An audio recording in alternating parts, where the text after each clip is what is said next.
कहते ना मन चंगा तो कठौती में गंगा।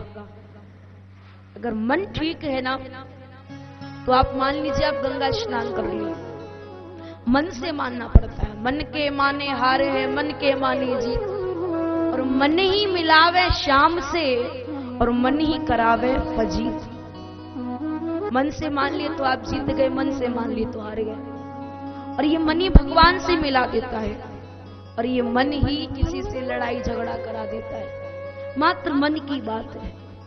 पर भैया सभी सज्जनों से निवेदन है, देखो कथाएं तो बहुत होती हैं, सभी सुनते हैं। आप लोग अपने गांवों में, अपने शहरों में कराते हैं, अपने स्थानों में कराते हैं, पर ऐसा अवसर और ऐसा मौका हर किसी को नहीं मिलता है। कहां? बोले भगवान की श्रीधाम मथुरा जन्मभूमि में। और कथा राम की नहीं, कथा श्याम की। भगवान दोनों एक ही है, राम कृष्ण दो एक है, अंतर नहीं निमेष। और उनके नयन विशेष हैं, इनके चपल विशेष। दोनों एक है, अवतार अलग अलग है, रूप अलग अलग है। ऐसे भगवान श्री कृष्ण, भगवान श्री बांके बिहारी लाल की पावन जन्मभूमि में, भगवान श्री कृष्ण की पावन जन्मभूमि में श्रीमद् भागवत महापुराण का दिव्य उत्सव महोत्सव हम मनाने जा रहे हैं।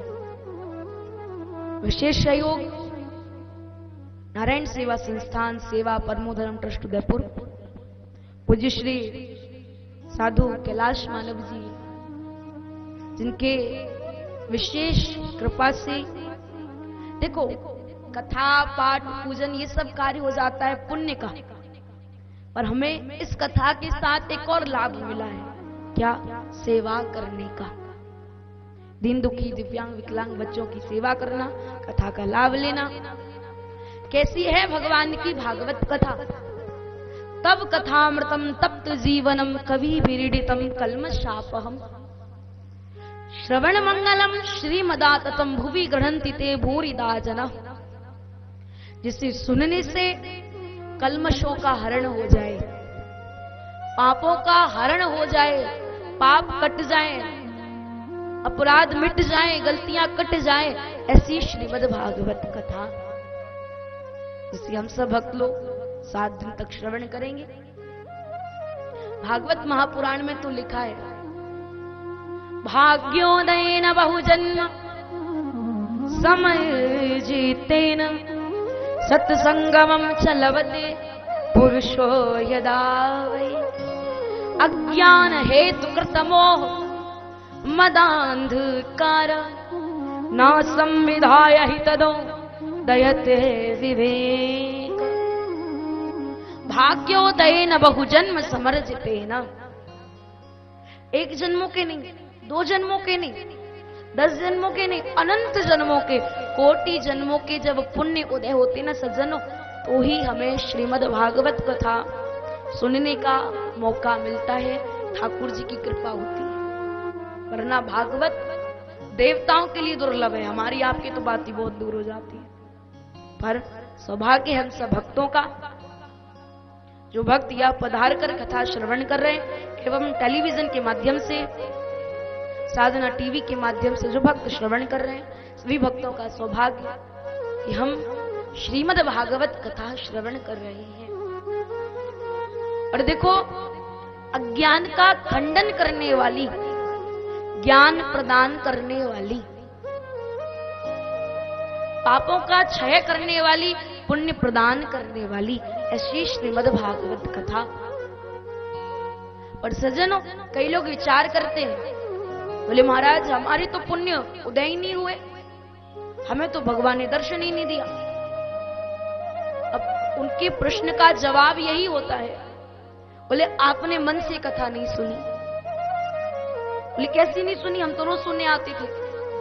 बोले शरीर से आते थे, पर मन से आप कथा श्रवण करने नहीं आते थे। अब सोच लो, जो भक्त हमारे महाराष्ट्र भूमि से पधारे हैं, देखो भैया आए तो हो कथा सुनने, अब कोई कोई ऐसे भी होंगे जो इस कथा स्थल में बैठे हैं, मन कहीं और होगा और शरीर यहां होगा। तो वैसे ठाकुर जी कृपा नहीं करते। कृपा कब करते हैं? जब मन और शरीर दोनों ही कथा स्थल में ठाकुर जी के चरणों में हो। कहते हैं ना, अकेले हाथ से ताली नहीं बजती है। कहते हैं ना, एक और एक 11 होते हैं। मन और शरीर दोनों ही आपस में जुड़ जाएंगे, दोनों का आपस में मिलन हो जाएगा तो भगवान अवश्य कृपा करेंगे। बोल राधे राधे। ऐसे ही बोलोगे भैया, नींद आ रही है, जोर से बोली राधे राधे।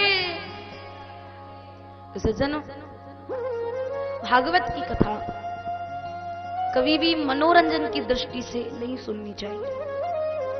ये लोग सोचते हैं कथा में आएंगे मनोरंजन हो जाएगा, हंसी मजाक हो जाएगा, ये पाप है। कैसे सुने? बोले भाव से, अज्ञान का खंडन करने के लिए, ठाकुर जी की कृपा के लिए, कृपा मिले इस भाव से कथा सुने तो भगवान जरूर कृपा करेंगे। भागवत का अर्थ क्या होता है? भागवत का मतलब क्या होता है? भागवत जी में 4 शब्द हैं। भागवत कितने हो गए? 4। भा शब्द कीर्ति वचनों, गा शब्द ज्ञान वाचक, वा शब्द सर्वाविष्ट वचनो ता विस्तारश्च वाचक। भा शब्द कीर्ति वाचक है, गा शब्द ज्ञान वाचक है, वा शब्द जो है वो सजनो सर्वाविष्ट वाचक है, और ता शब्द विस्तार वाचक है। पर एक और अर्थ संतजन बताते हैं। जो 4 शब्द हैं इनके बड़े प्यारे प्यारे अर्थ हैं। भागवत, भा माने भक्ति, और गा माने ज्ञान, और वा माने वैराग्य, और ता माने तपस्या। कौन कौन? भक्ति, ज्ञान, वैराग्य और तपस्या। इन चारों को मिलाकर बनाए क्या? भागवत। जहां ये चारों आ जाएं, जहां ये चारों विराजमान हो जाएं, वही भागवत बन जाती है, वही भागवत सुनने का मौका मिलता है। इसका मतलब जो भक्त हम सब कथा सुन रहे हैं ना, भक्ति, ज्ञान, वैराग्य और तपस्या, तीनों से, चारों से जो मिला है वो भागवत जी हमें श्रवण करने के लिए मिल रही है। सौभाग्य हम सब भक्तों का। अब भागवत क्यों सुनी जानी चाहिए? इसको सुनने से क्या पुण्य मिलता है? क्या कारण है? किसने सुनी, किसने नहीं सुनी? इन सब का हमें पता भागवत जी के महात्म्य में चलता है। तो हम सब भक्त बड़े भाव के साथ भागवत जी का महात्म्य श्रवण करेंगे। सच्चिदानंद रूपाय, सभी बोलिए, सच्चिदानंद रूपाय विश्वोत्पत्त्यादि हेतवे, विश्वोत्पत्त्यादि हेतवे तापत्रय विनाशाय, तापत्रय विनाशाय श्री कृष्णाय वयं नमः, श्री कृष्णाय वयं नमः। सच्चिदानंद रूपाय विश्वोत्पत्त्यादि हेतवे तापत्रय विनाशाय श्री कृष्णाय वयं नमः। सच्चिदानंद, देखो शब्दों पर ध्यान दीजिएगा। सत, चित और आनंद, कितने शब्द हैं? 3। सत का मतलब होता है अविनाशी। प्रमाण में जब हम नहीं थे तो भगवान थे, आज हम हैं तो भगवान हैं, और जब हम नहीं रहेंगे तो भी भगवान ही रहेंगे। अटल सत्य है, प्रमाणित सत्य है। पर सज्जनों, ये तो हो गया सत्य, जो सत्य है। दूसरी बात आती है चित्त की। सत्य, चित्त और आनंद। चित्त माने क्या होता है? चित्त माने होता है प्रकाश। कोई भी कार्य करना है, अंधेरे में कोई कार्य नहीं होता है। हर वस्तु के लिए, हर चीज के लिए उजाला, प्रकाश की आवश्यकता पड़ती है। वो जरूरत मात्र जीव को होती है, भगवान को नहीं पड़ती है। भगवान को किसी से प्रकाश मांगने की आवश्यकता नहीं है, क्योंकि वो तो स्वयं प्रकाश स्वरूप है। बोले राधे राधे। ऐसे ही बोलोगे, जोर से बोले राधे राधे। राधे राधे। तो साक्षात सत प्रकाश है, बोले सत प्रकाश भगवान की है। तो साक्षात सत का रूप है, सत्य स्वरूप है, उन्हें प्रकाश मांगने की आवश्यकता नहीं। तीसरी बात आई आनंद की। देखो संसार है, दुनिया है, सभी बहुत पढ़े लिखे हैं, विज्ञान बहुत आगे बढ़ रहा है। हर वस्तु का हम उल्टा करते हैं, हर वस्तु का विलोम शब्द होता है। किसी ने पूछा अच्छा का बुरा, बोले अच्छा का हो गया बुरा। बोले दिन का उल्टा क्या हो गया, बोले दिन का विलोम शब्द हो गया रात। बोले निर्धन का विलोम शब्द क्या हो गया, बोले धनवान। किसी ने पूछा भैया आनंद का विलोम शब्द भी कुछ है क्या, आनंद का भी उल्टा है क्या। हमने एक दिन कथा में पूछा, बोले आनंद का उल्टा आपको पता है। एक भैया आते बोले किशोरी जी हम आनंद का उल्टा करके बताएंगे। मैंने क्या, आप तो बड़े ज्ञानी हो, आप में तो बहुत ज्ञान है। बोले नहीं नहीं हम आनंद का उल्टा कर सकते। मैंने कहा करके दिखाओ। तो सज्जनों उस व्यक्ति ने, उस भैया ने कहा आनंद का उल्टा होता है निरानंद। क्या होता है, निरानंद। मैंने कहा आप तो बड़े ज्ञानी हो। अरे हमने तो आज तक आनंद का उल्टा नहीं किया, आज तक हम नहीं कर पाए, आपने कैसे कर लिया। बोले मैंने कर दिया ना निरानंद। मैंने कहा भैया सुनो, मात्र निर तो आपने अपनी तरफ से लगाया है, आनंद जैसा था वो वैसा ही है, ना तो एक शब्द कम है और ना एक मात्रा ज्यादा, बराबर वाली बात है। आनंद कोई और नहीं, आनंद साक्षात भगवान है और भगवान का उल्टा हम नहीं कर सकते। ऐसे सच्चिदानंद भगवान को वेद व्यास महाराज ने प्रणाम किया। सत कहिए जो बिंड से नाही, चित कहिए जो सकल घट माही, और आनंद घट घट करे आनंदा, और ताकर नाम सच्चिदानंदा। बोले सच्चिदानंद भगवान की। ऐसे सच्चिदानंद स्वरूप दोनों राधा कृष्ण भगवान, जिन्हें जुगल जोड़ी भी कहा जाता है। वेद व्यास जी महाराज ने दोनों को ही प्रणाम किया है, दोनों का ही वंदन किया है। वयम शब्द एक वचन के लिए नहीं लगाते, वयम शब्द बहुवचन के लिए, दो व्यक्तियों के लिए लगाते हैं। तो राधा वल्लभ सरकार, राधा कृष्ण भगवान सच्चिदानंद रूपाय विश्वोत्पत्त्यादि हेतवे तापत्रय विनाशाय श्री कृष्णाय वयम नुमः। ऐसे श्री सच्चिदानंद भगवान को प्रणाम किया। सज्जनों संसार है, संसार में दुख भी बहुत है और सुख भी बहुत है। दुनिया में लोगों को कष्ट भी बहुत है और आनंद भी बहुत है। बाबा तुलसी रामायण में लिखते हैं दैहिक दैविक भौतिक तापा, और राम राज काहू नहीं व्यापा। इस संसार में कोई तन दुखी, कोई मन दुखी, कोई धनविन रहत उदास, और थोड़े थोड़े सब दुखी, तो सुखी राम जी के दास।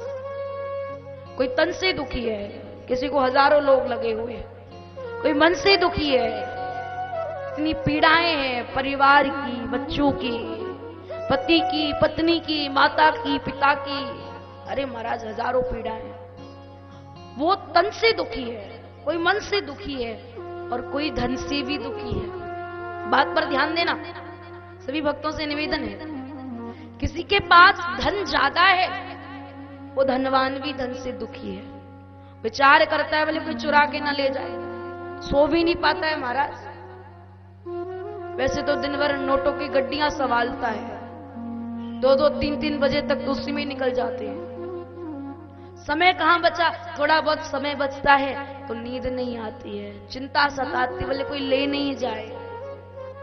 और भैया अगर 2 नंबर का कोई धन कमाएगा तो उसका धन जरूर व्यर्थ जाएगा, और जिसका धन 1 नंबर वाला है ना, जिसका धन अपनी खून पसीने की कमाई से कमाया हुआ है ना, मेहनत से कमाया हुआ है ना, उसे तो कितना भी बड़ा कोई चोर डाकू आ जाए ना, वो भी चुरा कर नहीं ले जाए।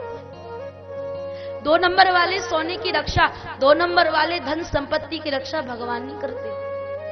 और जो एक नंबर वाला होता है ना, जो पहली क्वालिटी का होता है ना, उसकी रक्षा साक्षात भगवान करते हैं। बोले राधे राधे। तो सज्जनों, कहने का भाव, भगवान सच्चिदानंद इस संसार में कोई तन से, कोई मन से, कोई धन से, सब दुखी है। गरीब दुखी है, धन नहीं है। धनवान दुखी है, धन इतना क्यों है। पर सज्जनों, इस दुनिया में थोड़ा थोड़ा दुख तो सभी को है, चाहे कोई भी कैसा क्यों ना हो, सबको दुख है थोड़ा थोड़ा। और सुखी कौन है? बोले थोड़े थोड़े सब दुखी, तो सुखी राम जी के दास। जो भगवान के भक्त है ना, उनको थोड़ा बहुत सुख है। और ये बात प्रत्यक्ष प्रमाण है, दुनिया में सुख नहीं है, सुख मात्र भगवान के चरणों में है। जो एक बार इनके चरणों में आ जाता है ना, सारे दुख समाप्त हो जाते हैं। पर दुख नहीं, उसके जीवन में मात्र सुख और सुख की ही छाया रहती है। बोले राधे राधे। तो यहां पर बड़ा प्यारा प्रसंग संत जन बताते हैं। भागवत के प्रधान देव भगवान श्री कृष्ण, पर भागवत जिनके द्वारा जन जन तक पहुंची है, ऐसे श्री सुखदेव महाराज, जो 12 वर्ष तक, कितना वर्ष? 12 वर्ष अपने मां के गर्भ में रहे थे महाराज। जन्म हुआ, नाल छेदन तक नहीं होने दिया था, नाल को कंधे पे डाला और वन में चले गए। वेद व्यास जी कहते, पुत्र रुको, मैं तुम्हारा पिता हूं। सुखदेव जी कुछ नहीं सुनते। और भैया सत्य बात तो ये है, कोई किसी का ना कोई पिता है और ना कोई किसी की माता है। संसार, परिवार सब स्वार्थ है। माता पिता हैं तो भगवान श्री नारायण है, माता पिता हैं भगवान श्री कृष्ण है। कहते ना, परम पिता परमेश्वर। सज्जनों, बड़े भाव से संतजन बता रहे हैं, जैसे आज हम सब इस भूमि में बैठकर, भगवान की पावन जन्म भूमि में बैठकर, ब्रज धाम में बैठकर भगवान की श्रीमद् भागवत कथा श्रवण कर रहे हैं, वैसे ही संतों के लिए परम शांति का स्थान, जिसे कहते नैमिषारण्य धाम, नैमिषारण्य तीर्थ। उस तीर्थ में 88,000 सौनकादि संत, जिनकी उम्र इतनी बड़ी बड़ी है, जिनके जीवन में कितनी बार तो इंद्र बदल चुके, 4 युग बीत चुके कितनी बार महाराज। ऐसे बड़ी बड़ी लंबी लंबी उम्र के महात्मा लोग विराजमान हैं। उनकी सभा में श्री सूत जी महाराज का पधारना होता है। कई लोग तो विचार कर रहे हैं सूत जी कौन है। इस सूत जी महाराज है वेद व्यास जी के शिष्य, जिन्होंने भागवत का लेखन किया है। कई लोग वेद व्यास जी को भी नहीं जानते होंगे, तो आप सब भक्तों को निवेदन है, बड़े भाव से सभी कथा सुने। इतिहास में बड़ा प्यारा प्रसंग आता है। एक राजा जिनका नाम था उपरिचर वसु। क्या नाम है? उपरिचर वसु। नदी किनारे भ्रमण कर रहे थे, तेज स्खलन हुआ। एक मछली ने खाने की पदार्थ समझकर उसे खा लिया, जिसके कारण मछली गर्भवती होती है। सज्जनों, मछली से एक बेटा एक बेटी का जन्म होता है।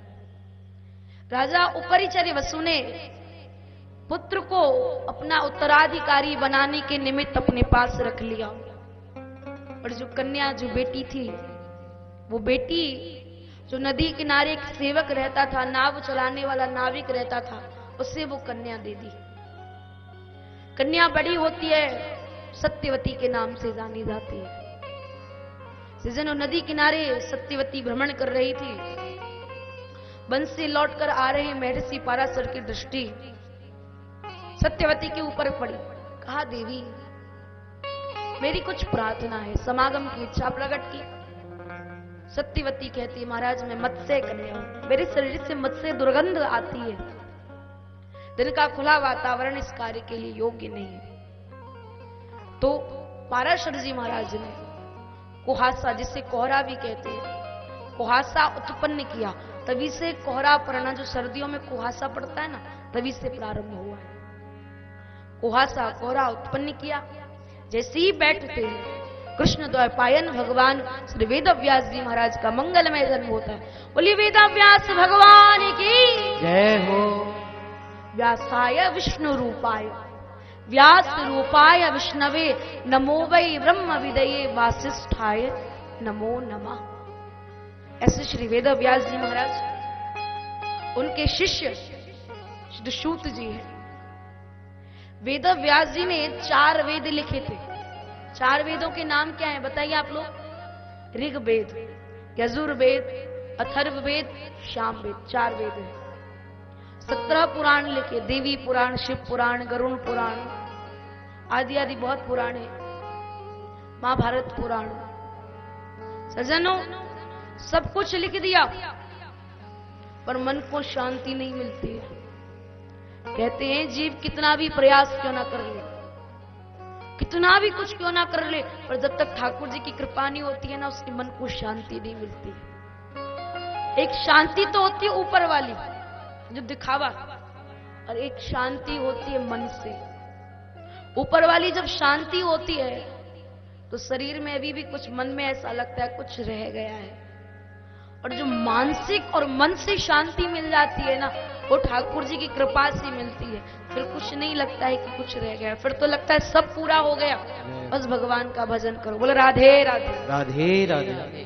जैसे हमारे भक्त लोग आए हैं ब्रजधाम मथुरा में, भगवान श्री कृष्ण की पावन जन्मभूमि में होली उत्सव करने एवं भगवान की दिव्य श्रीमद् भागवत कथा श्रवण करने। श्री रोमन शरण जी महाराज, जब महाभारत युद्ध होने जा रहा था ना, तो भगवान श्री कृष्ण से बलराम जी कौन है आप जानते हो? भगवान श्री कृष्ण के बड़े भैया, जिन्हें दाऊ दादा भी कहा जाता है, बलदाऊ जी भी कहा जाता है, बलभद्र बलराम जी भी कहा जाता है। बलराम जी बोले कन्हैया, इतना बड़ा युद्ध तुम कर रहे हो, इनको कुछ समझाओ ना। कन्हैया बोले मैं क्या समझाऊं, इनकी बुद्धि खराब हो गई है, कुछ नहीं पता है इनको। बलराम जी बोले हमसे ये अघोर पाप नहीं देखा जाएगा, हम ये पाप नहीं देख सकते अपनी आंखों के सामने। बोले हम जा रहे हैं तीर्थ यात्रा करने। बलराम जी तीर्थ यात्रा करने गए कहां? जहां रोमर्षण जी की सभा नैमिषारण्य में बैठी थी। गए, सभी ने स्वागत किया, पर रोमर्षण जी ने स्वागत नहीं किया। प्रमाण में बहुत ध्यान से सुनना, आप कहीं गए, मान लो 100 लोग बैठे, 99 उठ गए, अगर एक नहीं उठा तो महाराज सबसे पहले नजर उसी के ऊपर जाती। बोले वो क्यों नहीं उठा, क्या कारण है? वही वाली बात, सब उठ गए, सभी ने स्वागत किया, रोमर्षण जी नहीं उठ पाए। बलराम जी को क्रोध आया, जल अभिमंत्रित करके छोड़ा और तत्काल रोमर्षण जी महाराज की मृत्यु हो जाती है। शिष्य लोग क्रोध करते हैं, बोले महाराज आपने तो हमारे गुरु की हत्या कर दी, गुरु के स्थान की पूर्ति करो। तो सज्जन, यहां बलराम जी महाराज ने, श्री रोमर्षण जी महाराज के पुत्र सूत जी बैठे हुए थे। कहा जाओ अपने पिता के आसन पे विराजमान हो। आत्मवे जायते पुत्र, जो गुण तुम्हारे पिता में थे वही गुण तुम में आ जाए। और सज्जनों ऐसा ही हुआ। रोमर्षण जी महाराज के पुत्र सूत जी महाराज, इनका आगमन 88,000 सौनकादि संतों की सभा में हुआ। सभी संतों ने उठकर स्वागत किया। सूत जी महाराज कहते, बोले महाराज मैं तो आपके पुत्र और पौत्र की आयु का हूं, आप मेरा स्वागत क्यों कर रहे हैं? आपकी तो इतनी बड़ी बड़ी उम्र, आप मेरे दादाजी के समान हो, पर दादाजी के समान हो। आपसे तो मैं बहुत छोटा हूं, मैं